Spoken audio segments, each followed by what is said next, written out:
صرف رمضان المبارک کے ایک مہینے میں تقوی حاصل ہو سکتا ہے، پرہیزگاری مل سکتی ہے۔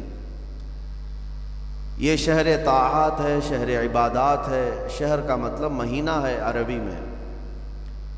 اور دیکھیں کتنی سہولیات تمہارے لیے رکھی گئی ہیں کہ شیطان کے وسوسوں سے محفوظ رکھا گیا، کہ تمہیں مہینہ بھر شیطان اور اس کی ذریت سے، اس کے حملوں سے بچا کر رب تبارک و تعالیٰ نے اس مہینے میں رکھا ہے۔ تو اب میرے عزیزو، تھوڑی سی محنت کی ضرورت ہوتی ہے تاکہ ہمارا دل پاک ہو جائے۔ تھوڑی سی اور محنت اس میں کر لی جائے تو انسان کا باطن پاک ہو جائے۔ تقوی کیا چیز ہے اور اس کا حاصل کرنا کیوں ضروری ہے، میں آپ کو بتاؤں۔ تقوی کا مطلب سب سے اہم چیز یہ ہے، اللہ کا خوف۔ یہ بنیادی چیز ہے، یہ بنیادی چیز ہے، اور یہ اگر بنیاد ہے تو ہر عمل میں آپ کے تقوی حاصل ہو جائے گا۔ نماز کیوں پڑھتے ہو؟ نماز ایک ڈیوٹی سمجھ کر کے پڑھتا ہے تو کوئی مسئلہ ہی نہیں اس کا، یعنی وہ ڈیوٹی ادا کر رہا ہے۔ لیکن نماز میں اگر خوف خدا ہے، اللہ کے ڈر سے پڑھتا ہے، یہی تقوی ہے۔ روزہ کیوں رکھ رہا ہے؟ سب محلے میں رکھ رہے تھے، ہم نے بھی رکھ لیا۔ روزہ اس لیے رکھ رہا ہوں کہ لوگ برا نہ سمجھیں، یا اسلام کا ایک حصہ ہے۔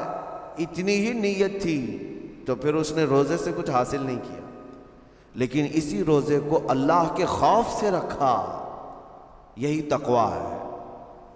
تو خوف خدا، اللہ کا خوف آ جانا ہر عمل میں، یہی تقوی ہے۔ اور اگر یہ چیز نہیں ہے تو انسان بہت بڑے بڑے گناہ بھی کر جاتا ہے، اسے ڈر نہیں لگتا۔ روزہ چھوڑ دیا، اسے کوئی خوف ہی نہیں ہے، بلکہ دھڑلے سے لوگوں کے سامنے کہتا بھی پھر رہا ہو کہ مجھے یہ سب چیزوں میں وشواس نہیں، یقین نہیں ہے۔ یہ باتیں اس زبان سے آتی ہیں جس کے ہاں اللہ کا خوف ہے ہی نہیں، اللہ کا ڈر نہیں۔ اسی لیے قرآن میں اللہ نے فرمایا لعلکم تتقون، تم پر روزے اللہ نے فرض کیے ہیں تاکہ تمہیں تقوی مل جائے، اللہ کا خوف۔ اور یہ کتنی اہم چیز ہے میں آپ کو بتاؤں، خوف خدا۔ خوف خدا کا مطلب کہ اللہ کا ڈر، اللہ کا خوف، یہ تمہاری پوری باڈی کو صحیح کرتا ہے، اندر سے بھی باہر سے بھی۔ خوف خدا، تم ہر قدم پر اگر یہ سوچتے ہو کہ میرا رب مجھے دیکھ رہا، جیسے کہ آپ کو پتہ ہے حدیث پاک میں حضور صلی اللہ تعالیٰ علیہ وسلم سے پوچھا بھی گیا احسان کیا ہے، یعنی نیکی کس کو کہتے ہیں؟ حضور نے فرمایا تم نماز ایسی پڑھو یا عبادت ایسے کرو جیسے تم اللہ کو دیکھ رہے ہو۔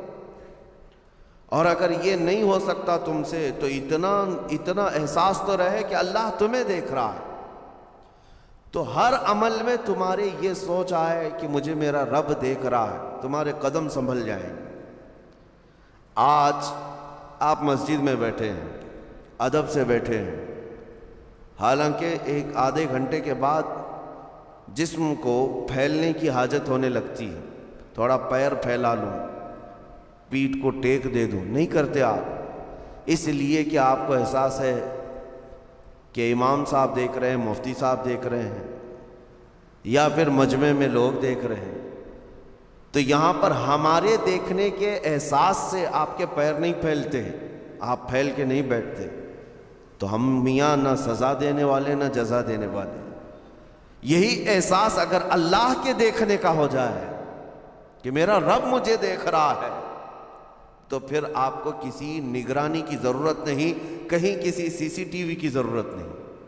اللہ کا خوف اگر بندے کے دل میں آ جائے، وہ ہر لمحے، ہر گھڑی، ہر علاقے میں محفوظ رہتا ہے، اپنے آپ کو محفوظ رکھتا ہے۔